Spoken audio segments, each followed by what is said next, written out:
Dr. Fasil Mohammed, Olive Homeopathy Clinic, kizhisseri. Here at the clinic, Varina Renda Songalan, Panin Chome. Panin Chome, Aswangalala, Ava Roga Lakshanangal. Other little Namka Ariam, but the Kana, but another viral Panigalan. Bacteria or a picture or election of Makal Palpurana, blood chamber.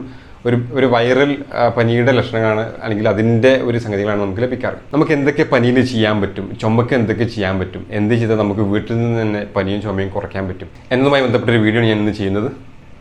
Welcome back to doctor couple. ഇതുവരെ subscribe ചെയ്തില്ലാത്തവർ channel ഉടനെ തന്നെ subscribe ചെയ്യാം. ഇത്തരം health ടിപ്പുകളൊക്കെ നിങ്ങൾക്ക് ലഭിക്കുന്നതായിരിക്കും. ഇപ്പോഴത്തെ പനിയിൽ വളരെ കോമൺ ആയിട്ട് കാണുന്ന ലക്ഷണങ്ങൾ ഞാനൊന്ന് പറഞ്ഞുതരാം. അതിശക്തമായ തലവേദന, ശക്തമായ പനി, 102, 103, 104 ഡിഗ്രി ഫാരൻഹീറ്റ് വരുന്ന ടെമ്പറേച്ചർ, ഓക്കാനിക്കാൻ വരിക, ഛർദി, കൈയും കാലും വേദന, പേശി വേദന, ചില കുട്ടികളുടെ വയറിളക്കമുണ്ട്, ഛർദലുണ്ട്. ഈ രീതിയിലാണ് ഏറ്റവും കോമൺ ആയിട്ട് കാണുന്ന സിംറ്റംസ്. അതിശക്തമായ ക്ഷീണമുണ്ട്. ഈ പനി ഒന്ന് കുറഞ്ഞു തുടങ്ങിയാൽ ചുമ തുടങ്ങും. ചുമ എന്ന് പറഞ്ഞാൽ സഹിക്കാൻ പറ്റാത്ത ചുമയാണ്. ഒരു ബാർക്കിംഗ് ടൈപ്പ്, അല്ലെങ്കിൽ നമ്മളൊരു മെറ്റാലിക് സൗണ്ട് എന്നൊക്കെ പറയും. ഒരു മെറ്റലമ്പ അടിച്ച പോലെയുള്ള സൗണ്ടാണ് ഈ ചുമക്ക് ഉണ്ടാവുക. കഫത്തോട് കൂടുതൽ ചുമയും കാണാറുണ്ട്. എന്നിരുന്നാലും ഡ്രൈ ആയിട്ടുള്ള ചുമയാണ് മിക്കവാറും നമുക്ക് ക്ലിനിക്കിൽ കിട്ടാറ്. നമ്മളിപ്പോൾ സ്കൂളിലെ സ്റ്റാറ്റസൊക്കെ വെച്ച് നോക്കുമ്പോൾ ഏകദേശം 50% കുട്ടികൾ ആബ്സെൻ്റ് ആണ് ഈ പനി കാരണം. അതും ദിവസങ്ങളോളം. നമ്മൾ പനി വരുന്നു, മെഡിസിൻസ് കഴിക്കുന്നു, ഏകദേശമൊക്കെ പനി കുറഞ്ഞു വരുന്നു, 1-2 ദിവസം നമ്മൾ വീണ്ടും സ്കൂളിലേക്ക് പറഞ്ഞു വിടുന്നു, വീണ്ടും പനിയായിട്ട് അവർ തിരിച്ചു വരുന്നു. കുറച്ച് കാലം ഈ ടെമ്പറേച്ചർ നിൽക്കുന്നുണ്ട്, ടെമ്പറേച്ചർ ലക്ഷണങ്ങൾ നിൽക്കുന്നുണ്ടെന്ന് അർത്ഥം. പനി വരുമ്പോൾ എനിക്ക് റിക്വസ്റ്റ് ചെയ്യാനുള്ളത്, കുട്ടികളെ സ്കൂളിലേക്ക് വിടാണ്ടിരിക്കുക. 7 ദിവസമായില്ലേ, ഇനിയിപ്പോൾ എങ്ങനെ ഇവിടെ നിർത്തുക, അതൊന്നും വിചാരിക്കേണ്ട. പനി കംപ്ലീറ്റ്ലി മാറുന്നവരെ, ലക്ഷണങ്ങൾ കംപ്ലീറ്റ്ലി പോകുന്നവരെ കുട്ടികളെ സ്കൂളിലേക്ക് വിടാണ്ടിരിക്കുന്നതാണ് നല്ലത്. ഒന്ന്, അവരുടെ ഇമ്മ്യൂണിറ്റി തന്നെ കുറവാണ്. അവരുടെ ചുമയും തുമ്മലൊക്കെ കാരണം ബാക്കിയുള്ളവർക്ക് ഈ പനി കിട്ടാനുള്ള സാധ്യതകളും കൂടും. അപ്പോൾ പരമാവധി മാസ്ക് ഉപയോഗിക്കുക. അങ്ങനെ സിറ്റുവേഷൻസ് ആകുമ്പോൾ തന്നെ മാസ്ക് ഉപയോഗിക്കാൻ ശ്രദ്ധിക്കുക. അതുപോലെ തന്നെ കുട്ടികളെ സ്കൂളിലേക്ക് പറഞ്ഞു വിടാണ്ട് നോക്കുക. പനിയുടെ കേസിൽ ഇപ്പം പെട്ടെന്ന് മെഡിസിൻസ് കഴിക്കുന്നു, രാത്രിയൊക്കെ നന്നായിട്ട് പനി വരുന്നു, ടെമ്പറേച്ചർ കുറയാണ്ട് വരുമ്പോൾ വീട്ടിൽ ചെയ്യാൻ പറ്റിയ ഒരു കാര്യം ഞാൻ പറഞ്ഞുതരാം. ടേപ്പിഡ് സ്പോഞ്ചിങ് എന്ന് നമ്മൾ അതിന് പറയാം. ഒരിളം ചൂടുവെള്ളം എടുത്തിട്ട് അതിലേക്ക് ഒരു ടവൽ മുക്കി പിഴിഞ്ഞിട്ട് അഴകും തൊക്കും ഇടയ്ക്കിടയ്ക്ക് തുടച്ചുകൊണ്ടിരിക്കുക. ഈ കാലിൻ്റെ 2 ഇടയിലെ ഭാഗം, ഗ്രോയിൻ എന്ന് പറയും, അവിടെയും ഈ നമ്മുടെ കക്ഷത്തിൻ്റെ ഭാഗം, കക്ഷത്തിലും തുടച്ചുകൊണ്ടിരിക്കും. സാധാരണഗതിയിൽ നമ്മൾ പനി വരുമ്പോൾ നെറ്റിയിൽ ഒരു നനച്ച് വെക്കാറുണ്ട്. അതിനേക്കാളും എഫക്റ്റീവായാൽ ഈ കക്ഷത്തിലും കാലിൻ്റെ 2 ഇടയിലുമാണ്. അവിടെ ഇടയ്ക്കിടയ്ക്ക് നനച്ച് തുടച്ചുകൊണ്ടിരുന്നാൽ ടെമ്പറേച്ചർ കുറയാൻ അത് ഹെൽപ്പ് ചെയ്യും. ഈ പനി കൂടുമ്പം വരാൻ സാധ്യതയുള്ള ഒരു കാര്യമാണ് ഫെബ്രൈൽ ഫിറ്റ്സ് എന്ന് പറയും, അപസ്മാരം. പലപ്പോഴും രക്ഷിതാക്കൾ ഭയങ്കര പാനിക്കായിട്ട് രാത്രി 1 മണിക്കൊക്കെ നമ്മൾ വിളിക്കും, എന്തോ സംഭവിച്ചിട്ടുണ്ട്, അവരെ എടുത്ത് ഹോസ്പിറ്റലിൽ കൊണ്ടുപോകും.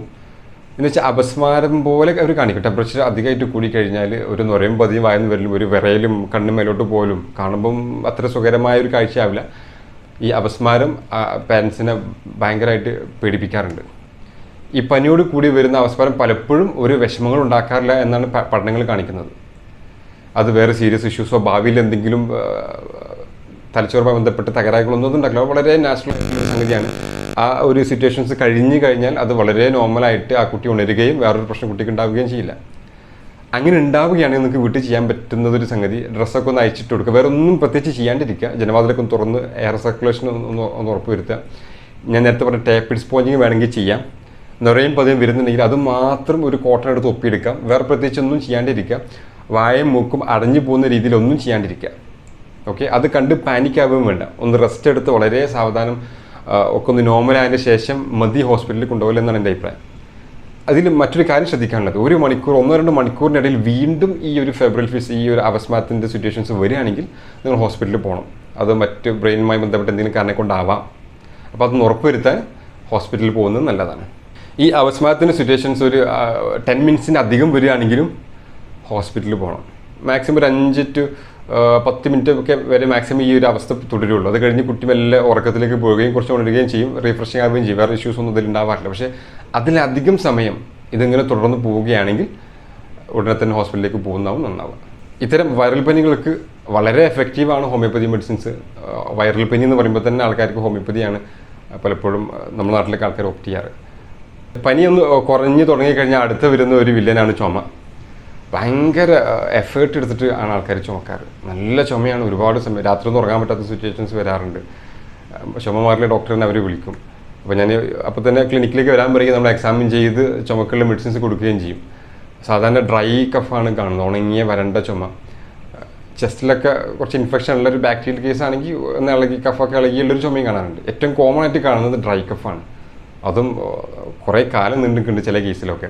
ചുമയുള്ളവർ നിങ്ങൾക്ക് വീട്ടിൽ ചെയ്യാൻ പറ്റിയ ഒരു ഹോം റെമഡി എന്ന് പറയുന്നത് തേനും ചെറുനാരങ്ങയാണ്. ഒരു ഗ്ലാസ് വെള്ളം ഒരു ഇളം ചുടുവെള്ളം എടുക്കുക, അതിലേക്ക് ഒരു 1/4 പീസ് ചെറുനാരങ്ങ പിഴുകയും 2 സ്പൂൺ തേൻ മിക്സ് ചെയ്തിട്ട് അത് കുടിക്കാം. അത് വീട്ടിൽ ചെയ്യാൻ പറ്റിയ ഒരു ഹോം റെമഡിയാണ്. നല്ല ചുമയാണെങ്കിൽ നമ്മൾ മെഡിസിൻസിനെ ഉപയോഗിക്കുന്നതാണ് നല്ലത്. നിങ്ങൾക്ക് തൊട്ടടുത്തുള്ളൊരു ഹോമിയോ ഡോക്ടറെ സമീപിച്ചാൽ ചുമക്കും പനിക്കൊക്കെ ഉള്ള വളരെ എഫക്റ്റീവായിട്ടുള്ള മരുന്നുകൾ നിങ്ങൾക്ക് ലഭ്യമാകും. നമ്മൾ ക്ലിനിക്കിൽ വരികയും പനി പോലത്തെ അസുഖങ്ങൾക്ക് മെഡിസിൻ എടുക്കുകയും ചെയ്യുകയും ഒരു 3-4 ദിവസം കഴിഞ്ഞ് പനി കുറവില്ലെങ്കിൽ നിങ്ങൾ ഉടനത്തിന് ഒന്നുകൂടെ റീവിസിറ്റ് ചെയ്യണം. വേറെ എന്തെങ്കിലും പനിയാണോ നോക്കാൻ വേണ്ടി ബ്ലഡ് ടെസ്റ്റിനും മറ്റു ആവശ്യങ്ങൾക്കും അടുത്തൊരു വിസിറ്റ് നന്നാവും. നിങ്ങൾ ആ മെഡിസിൻസ് തീർന്നത് വരെ അല്ലെങ്കിൽ പനി കുറഞ്ഞത് വരെ ഒന്ന് കാത്തിക്കേണ്ട കാര്യമില്ല. ഉടനത്തിന് ഒന്നും കൂടി ഡോക്ടറെ കാണിക്കുകയും വേറെ വിഷമങ്ങളൊന്നും ഇല്ലാന്ന് ഉറപ്പിക്കുകയും ചെയ്യുന്നത് നല്ലതാണ്. പിന്നെ പനിയുള്ളവർ ശ്രദ്ധിക്കേണ്ട കാര്യം മാക്സിമം ബാക്കിയുള്ള ആൾക്കാരുമായിട്ടുള്ള കോൺടാക്റ്റ് കുറയ്ക്കാൻ. നമ്മൾ ഈ കോവിഡിലൊക്കെ ചെയ്ത പോലെ കാര്യങ്ങൾ ചെയ്യുന്നത് നല്ലതാണ്. പകരാണ്ടിരിക്കാൻ മാസ്ക് ഇടുന്നത്, വീട്ടിൽ മാസ്ക് ഇടുന്നത് നന്നാവും. പനിയുള്ളവരായിട്ടുള്ള അടുപ്പങ്ങൾ, ഹഗ്ഗിങ്ങും കാര്യങ്ങളൊക്കെ നമുക്ക് കുറച്ചാൽ ഈ സ്പ്രെഡിങ് ഒഴിവാക്കാൻ പറ്റും. പനിയുള്ള മക്കളൊക്കെ ഒരാൾ മാത്രം കെയർ ചെയ്യുക, എല്ലാവരും കൂടെ കെയർ ചെയ്യുന്ന അവസ്ഥയൊക്കെ ഒഴിവാക്കി കഴിഞ്ഞാൽ അത് നല്ലതാണ്. നന്നായിട്ട് വെള്ളം കുടിക്കുക, പോഷകസമൃദ്ധമായ ആഹാരങ്ങൾ അതിൻ്റെ കൂടെ കഴിക്കുക. അതൊക്കെ ഈ വൈറസിനെ ഫൈറ്റ് ചെയ്യാൻ ശരീരത്തിന് ആവശ്യമുള്ള സംഗതിയാണ്. പലപ്പോഴും പനി പിടിച്ച് കഴിഞ്ഞാൽ നമുക്കൊന്നും കഴിക്കാൻ പറ്റാറില്ല. അപ്പോൾ ഭക്ഷണത്തിൽ പ്രത്യേകം ശ്രദ്ധിക്കണം. എല്ലാം കഴിക്കാൻ പറ്റും. ഛർദ്ദിയൊക്കെ ഉള്ളതാണെങ്കിൽ അതിനനുസരിച്ചുള്ള ഭക്ഷണങ്ങളാണ് കഴിക്കേണ്ടത്. വയറിളക്കമുണ്ടെങ്കിലും അതിനെ കെയർ ചെയ്യുന്ന രീതിയിൽ വേണം ഭക്ഷണങ്ങൾ കഴിക്കാനായിട്ട്. അതല്ലാത്ത സിറ്റുവേഷനിൽ എന്തും നമുക്ക് കഴിക്കാൻ പറ്റും. ഫ്രൂട്ട്സും വെജിറ്റബിൾസും കഞ്ഞിയും പയറും എല്ലാം ഉള്ള ഒരു സമീകൃത ആഹാരമാണ് ഏറ്റവും നല്ലത്. ഓക്കെ, അപ്പം ഇതുപോലത്തെ ഹെൽത്ത് ടോപ്പിക്കുമായിട്ട് നമ്മൾ വീണ്ടും വരും. അതുവരെ ഞാൻ ഡോക്ടർ ഫാസിൽ മുഹമ്മദ്. ബൈ.